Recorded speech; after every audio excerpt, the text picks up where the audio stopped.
Bienvenue sur Africa 24 dans cette nouvelle édition du QG News. Au sommaire de l'actualité, Cyril Ramaphosa, le vice-président sud-africain, appelle à enquêter sur les affaires de corruption au sommet de l'État. En campagne pour succéder au président Jacob Zuma à la tête de l'ANC, ces attaques contre le chef de l'État se multiplient. En République démocratique du Congo, l'épidémie d'Ebola est sous contrôle dans le Bawele. 10 jours après sa réapparition, les autorités ont mis en place un dispositif afin d'empêcher sa propagation. Et en Côte d'Ivoire, nous irons à la découverte de la fédération Wado Academy. Elle met en avant le Wado Ryu, un art martial japonais. Ce sport de combat permettrait de rester en bonne santé. En Afrique du Sud, les appels à enquêter sur les affaires de corruption au sommet de l'État se succèdent.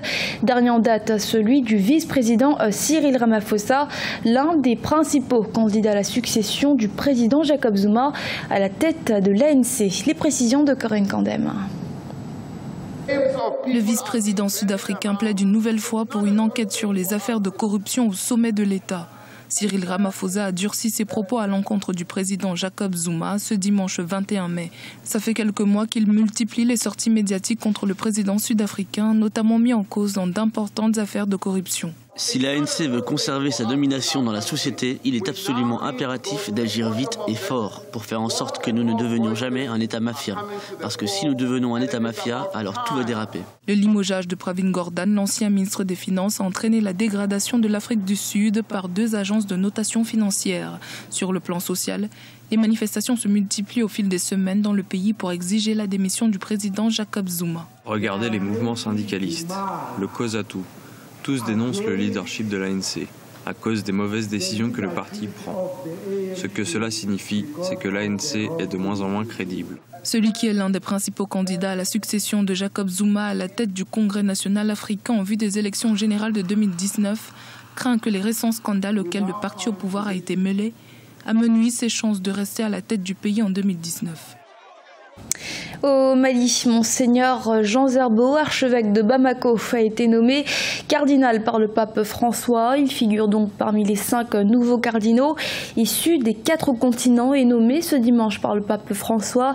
Il s'agit là du premier cardinal de l'histoire de l'Église chrétienne au Mali, la communauté chrétienne qui ne représente que 5 à 7% de la population malienne.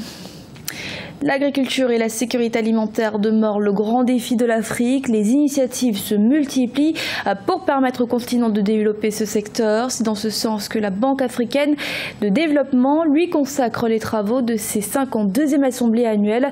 Objectif atteindre dans 10 ans l'autosuffisance alimentaire. Ibrahima Djoumaba est commenté par Aminata Diak. Les assemblées annuelles du groupe de la Banque africaine de développement se sont ouvertes ce lundi 22 mai 2017 à Ahmedabad en Inde. Plusieurs milliers de participants y prennent part durant 5 jours.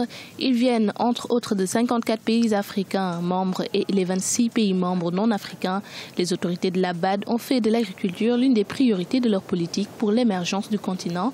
C'est ce qui justifie à coup sûr le thème des travaux de cette année, transformer l'agriculture pour créer de la richesse en Afrique.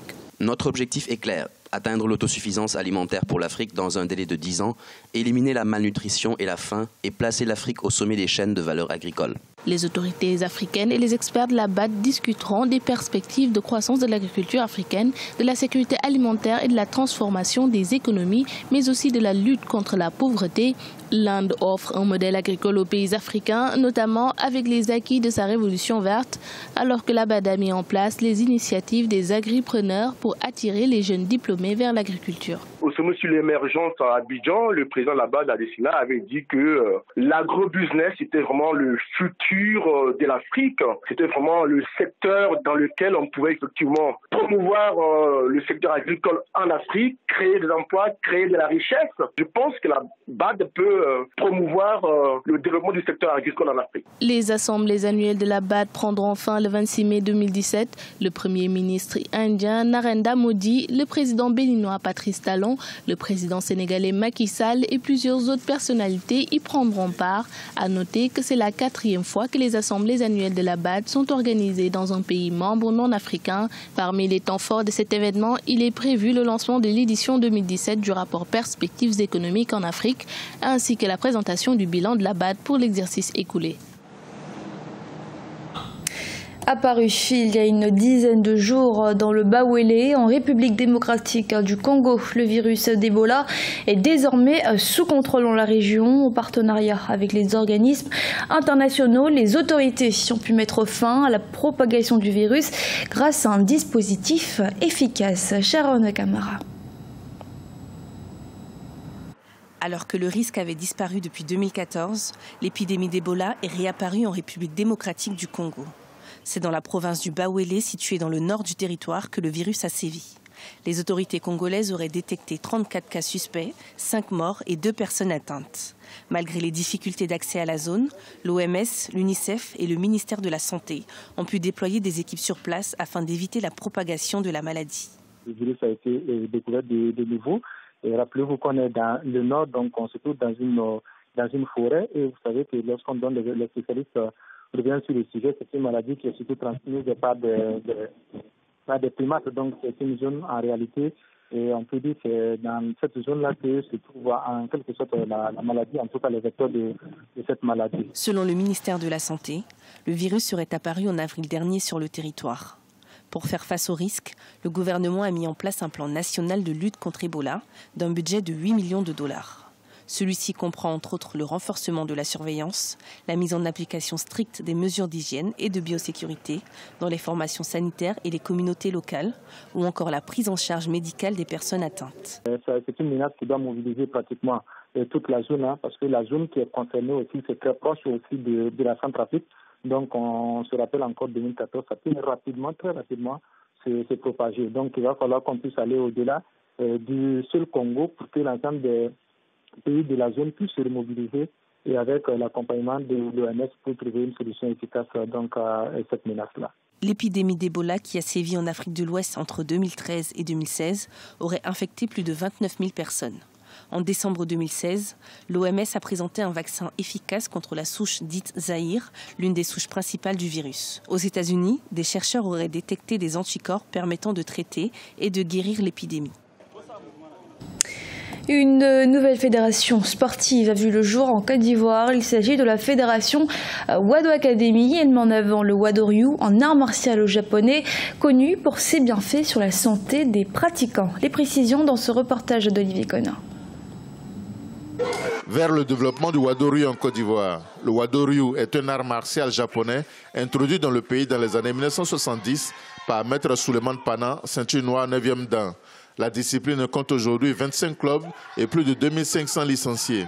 Pour accélérer son implantation et son rayonnement, il a été créé la fédération Wado Academy Côte d'Ivoire. Selon ses promoteurs, ce sport de combat permet de rester en bonne santé. C'est un autre sport qui permet à l'être humain que nous sommes d'être équilibrés. Et c'est un sport qui permet la plupart du temps d'éviter les maladies cardiovasculaires, les AVC, les hypertensions artérielles et aussi les maladies endocriniennes que nous appelons diabète. Avec la pratique de la Wado Academy, nous arrivons à avoir une santé mieux que les autres qui ne font pas cette discipline. La fédération Wado Academy compte faire la promotion du genre. Comme les hommes, les femmes sont encouragées à le pratiquer à tous les âges. Cette école commence à partir de 3 ans d'âge et nous arrêtons à 60 ans. N'importe quel sexe peut donc pratiquer ce sport. Nous prenons les enfants de bas âge, nous prenons des femmes qui sont même ménopausées et nous prenons des vieilles personnes de plus de 50 ans. C'est un sport adapté à tout être humain, à tout âge. Même certains handicapés arrivent à faire le sport parce que dans ce sport-là, il y a des mouvements à genoux. Même un infirme peut donc travailler avec l'autre partie de son corps. C'est un sport qui est adapté à tout le monde. La fédération Wado Academy Côte d'Ivoire va sillonner tout le pays pour installer des ligues régionales. C'est à travers ces démembrements sur le terrain qu'elle compte séduire le maximum de personnes à la recherche de l'équilibre physique et de la paix intérieure. Ce journal a été réalisé par l'ensemble de la rédaction. Merci de votre fidélité. Restez sur Africa 24 pour une nouvelle édition de l'actualité.